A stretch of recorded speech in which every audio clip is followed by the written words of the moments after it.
10월 25일 똑딱이 방송입니다. 자, 최근에 원달러 환율이 다시 상승하고 있는 그런 모습이 나타나고 있죠. 자, 원달러 환율은 이때 1,400원에서 저항이 되고 그 다음에 1,350원에서 지지가 되는 그런 형태를 만들어 줬습니다. 제가 1,400원 저항 이후에 눌릴 때, 자, 1,350원을 깨고 내려가는지가 중요하다라고 했는데, 여기에서 결국 지지가 되는 형태가 됐고요. 그렇다면은 이 중간점인 1,375원이 기준선이 됩니다. 근데 이 기준선에서 결국은 위로 이렇게 환율이 움직여주면서 1,390원에 접근하는 그런 형태를 보여줬죠. 이와 같은 원달러 환율의 상승은요, 엔화 약세 그리고 유로화 약세 이런 부분이 주 원인으로 작용을 했는데요. 간밤에는 달러 강세가 좀 수그러지면서 오늘 원달러 환율은 약간 주춤하는 그런 모습이 있었습니다. 아무튼 이게 1,400원을 다시 넘어가면 안 되겠죠. 이런 부분이 일단 체크 포인트가 또 있고요. 그 다음에 최근에 보면 이제 국제 유가가 이 WTI 기준에서 놓고 보면 이렇게 다시 또 올라가는 모습이 6월 달에 나타나고 있습니다.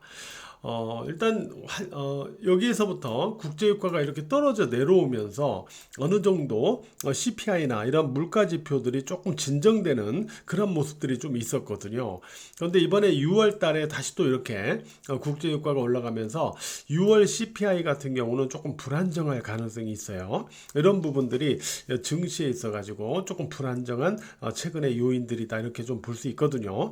자, 이런 상황에서 증시에서는 지금 미국 증시에서는 어떤 변화가 나타나고 있냐면 엔비디아를 중심으로 올랐던 나스닥 지수, 이렇게 올라갔던 지수들이 좀 주춤하는 거죠. 여기서 약간 이렇게 주춤하는 그런 현상이 나타나고 있고, 반면에 그냥 꺾이는 게 아니고 또 상대적으로 못 올라갔던 다우 지수는 여기서 또 거꾸로 반등하는 그런 형태를 띠고 있습니다. 그래서 요 20, 60 이평선 맞물리는 자리를 회복하느냐, 돌파해서 올라서느냐, 이게 중요하다라고 제가 했었는데 결국 올라서면서 이러한 변화들을 만들어주고 있는 거죠. 그래서 올라갔던 쪽은 눌리고 못 올라갔던 쪽은 반등하면서 이렇게 키 맞추기를 해주는 그러한 국면이 현재 미국 증시에서 펼쳐지고 있다 이렇게 보시면 될 것 같고요.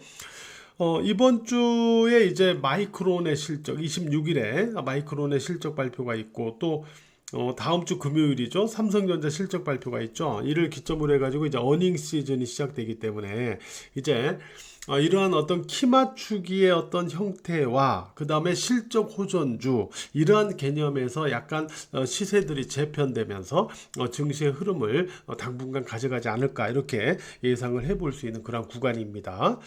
자, 국내 증시를 놓고 볼 때 오늘 코스피 지수는 반등을 했어요. 반등을 했는데 보통은 이제 좀 아까 제가 미국 증시하고 연계해서 놓고 본다면은 코스피 지수는 이렇게 좀 올라갔었죠. 그래서 코스피 지수가 이렇게 눌릴 때면 못 올라가고 눌렸던 코스닥 지수가 올라가야 되는데 코스닥 지수도 같이 빠져버리는 그러한 형태를 보였지 않습니까? 어제도 방송에서 말씀드렸지만 오늘도 마찬가지로 코스닥 같은 경우는 코스피 지수가 오늘 이렇게 반등을 하는데도 그다지 이렇게 힘이 없는 그런 모습을 보여줬거든요. 그 이유는 여전히 기관의 매도 수급에 있다라고 볼 수 있습니다. 오늘도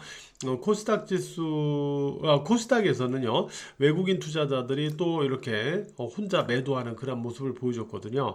지금 9거래일 연속 순 매도하고 있는 거죠. 9거래일 연속 순 매도하면서 6월 13일부터의 누적으로 놓고 볼 때 기관이 거의 1조 원 가까운 순 매도를 보여주고 있습니다. 이 기간에 개인과 외국인이 순 매수했던 것과 비교하면 기관의 매도가 계속되고 있다는 걸 알 수 있는데 투신과 그 다음에 뭐 사모펀드 이런 쪽을 중심으로 아주 찔끔찔끔 계속 매도를 하고 있는데요. 그냥 시원하게 한번 확 팔아버리고 말든지 매일매일 지금 팔고 있는 모습 보면은 아주 그냥 꼴밤을 하는데 확 때려주고 싶어요. 네, 조금 짜증이 나죠. 네. 어쨌든 이런 상태에서 코스피 지수는 반등했고 오늘 코스닥 지수는 물론 보합이 약간 위로 마감을 했지만은 뭐 전반적으로는 좀 장중에 눌리기도 하고 힘이 없었어요. 코스피 지수 같은 경우는요. 5일 이동평균선을 다시 회복을 해주는 게 필요합니다. 자, 5일 이동평균선과 20일 이동평균선 사이에서의 어떤 등락을 유지할 것인지 아닌지는 5일 이동평균선을 다시 회복해 주느냐 여부에 달려있다. 이렇게 보시면 될 것 같고요. 코스닥 지수는 그러니까 5일 이동평균선을 회복해 주면은 이거는 이제 어느 정도 밑으로 빠지기보다는 여기에서 박스권 행보 등락하면서 21선 이격을 좁혀주는 형태가 되는 거예요. 코스닥 지수 같은 경우는 말씀드렸던 대로 이 530포인트 위에서 즉 저점을 높이면서 대반등을 만들어 줄 것인지 이게 이제 1차적인 체크 포인트고, 지난번에 우리가 850포인트 이게 지지점이었었는데 하향하면서 지금은 1차 저항점이 돼 버렸어요. 그래서 이 850포인트를 다시 회복해 주느냐, 이게 이제 최소한의 어떤 변화를 감지할 수 있는 그런 기준이 됐습니다. 물론 지금은 860포인트로 860포인트 위로 올라서야만, 지금 기준점이 조금 내려왔어요. 860점 위로 올라서야만 실질적인 반등의 변화를 암시하는 시그널이 된다. 이거는 똑같아요. 860을 회복해야만 실질적인 변화의 시그널입니다. 다만 이 850을 넘어서야 뭔가 최소한의 변화의 가능성을 우리가 볼 수 있는 그런 시그널 변화점이 된다는 거고요. 자, 아래에서는 요 말씀드렸던 요거요. 이렇게 해서 코스닥은 계속 체크를 해 나가야 된다라고 말씀을 드리겠고요. 종목을 보면은 삼성전자, 오늘 삼성전자 어디에 막힌 거예요? 예, 우리가 보는 기준가에 막힌 거죠, 여기. 그죠? 여기에 막혔습니다. 그래서 삼성전자 같은 경우는 제가 81,500원이라고 그랬죠. 이 기준선을 중심으로 본다라고 그랬는데 오늘 고점이 여기에서 좀 막힌 모습입니다. 결국 삼성전자는 요 81,500원 요 기준선 위에 올라서야만 새로운 국면으로 진입하게 된다. 이렇게 보시면 될 것 같아요. 다만 아직 아래라고 하더라도 상대적인 선방, 어제 말씀드렸던 대로 상대적인 어떤 선방이나 이런 모습 자체는 일단 뭐 실적 발표까지는 있을 거다 이렇게 생각을 하고요. 다만 탄력을 위해서는 이 기준선 위에 올라서야 된다 이런 말씀을 드리고 있는 거고, 오늘 반도체에서는 전반적으로는 반도체 쪽이 좀 부진해요. 지금 부진한데 STI 같은 종목들이 선별적으로 이렇게 좀 올라서는 모습이 있습니다. 그래서 STI 같은 경우는 양호한 수주 잔고, 그리고 여기에 따른 어떤 실적 개선 기대감 이런 부분을 계속 갖고 있는 그런 종목이죠. 그래서 이런 종목이 2분기 이후에 하반기로의 어떤 실적 개선 기대감 이런 부분들이 또 부각될 가능성이 있어요. 그런 배경에서 STI가 또 오늘 이렇게 올라서는 이런 모습을 보여줍니다. 이런 종목들은 조금 끈질기게 한번 좀 볼 필요가 있지 않을까 이렇게 생각이 되고요. 오늘 자동차 쪽에서는 현대모비스가 이 기준선 위로 올라서는 그러한 형태의 주가 상승을 보여줬습니다. 현대모비스는 지난주 멤버십 종목이기도 했죠. 자, 그래서 이 현대모비스 이 종목이 일단 위로 올라섬으로써 당분간은 조금 단단한 이런 모습의 형태를 띠지 않을까 이렇게 좀 생각이 되고요. 그 다음에 현대차 오늘 5일 이동평균선 위로 다시 회복이 됐죠. 나는 아직 끝나지 않았다 라는 것을 말해주고 있는 거죠. 이런 부분들은. 그리고 현대차 인도 법인의 증시 상장 모멘텀 갖고 있는 화신, 이런 종목이 눌렸다가 다시 또 한 방에 또 강하게 대반등해주는, 그러니까 눌림이 찔끔찔끔 4일 나온 거를 그냥 한 방에 퍽 들어주잖아요. 그러니까 이렇게 나오다 한 방에 확 들어. 이런 게 센 거예요. 뭐 조금씩 올라가다가 확 내려가는 거, 이게 안 좋은 거잖아요, 그죠? 반대로 조금씩 떨어지는 게 확 올라가는 거, 이게 센 거예요. 그러니까 이 종목은 아직까지는 괜찮은 그런 패턴을 유지해주고 있네요. 자, 같은 모멘텀을 갖고 있는 게 서현이화죠. 서현이화. 이 종목도 음봉 매물소가 있긴 했습니다만은 매물소를 거치면서도 계속 버티면서 고점을 자꾸 높이려고 하는 그런 시도를 보여주고 있습니다. 이런 종목들이 여전히 살아있는 종목들이다라고 볼 수 있겠고요.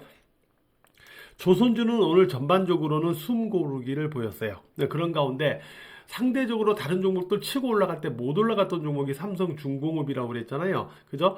이 종목은 아시다시피 러시아하고 우크라이나 전쟁으로 인한 러시아 제재 이것 때문에 전쟁 전에 러시아에서 받았던 대규모 수주 이 부분이 진행이 되지 못하고 있었어요. 그래서 배를 건조하지 못하고 있었고 일부 설계만 하고 있었던 상태에서 일단 러시아 쪽에서 최근에 이 발주를 취소한다. 라고 이렇게 일방적으로 통보를 했죠.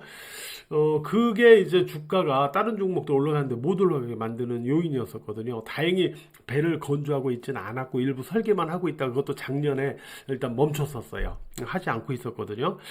일단은 뭐 불가피한 상황 때문에 진행이 못 된 거기 때문에 억울하다라는 식으로 국제 재판소에 뭐 이렇게 제소를 하겠다. 이렇게 삼성중공업은 밝히고는 있는데 어떻게 진행될지는 두고 봐야 될 것 같아요. 어쨌든 이것 때문에 못 올라가고 있었던 상황이었는데 오늘 조금 혼자 이렇게 좀 반등 시도하는 이런 모습이 좀 있었거든요. 딴 애들 올라갈 때 못 올라갔던 종목이니까 이제 아까 다우하고 나스닥처럼 말이죠. 이 종목도 약간 그런 상태에서 키 맞추기를 하려고 하는 반등 시도가 아닌가 이렇게 보여지고요. 일단 전반적으로는 좀 더 이런 진행 상황이 나오지 않을까 이렇게 좀 생각이 돼요. 그리고 HD 현대미포 이 종목은 이제는 오일선과 이격이 좀 생겼으니까 여기서 조금 쫓아가는 매매는 조금 자제하시고 매물 소화 상태를 좀 지켜볼 필요가 있겠죠. 다만 어제도 말씀드렸듯이 5일 이동 평균선을 하향하지 않으면 일단 끝난 것은 아니죠. 끝난 것은 아니지만 매물 소화는 좀 필요하다. 이렇게 판단을 하시면 될 것 같고요. 바이오 쪽에서는 최근에 보면은 리가켄바이오 그리고 유한양행 그리고 알테오젠 이게 오스코텍 정도 여기까지 패턴이 아직 살아있는 바이오 종목은 이렇게인 것 같아요. 패턴이 아직 살아있는 바이오는 리가켄바이오, 유한양행, 알테오젠 그리고 오스코텍 이런 종목들인 것 같습니다. 이렇게 염두를 해서 이쪽은 바이오 쪽은 체크를 좀 해보시면 될 것 같고요. 자 오늘도 매매를 하시느라고 고생 많았고요. 매매 여건들이 조금 더 좋아지면서 여러분들 활짝 웃는 그런 장세가 왔으면 좋겠습니다. 예, 감사합니다.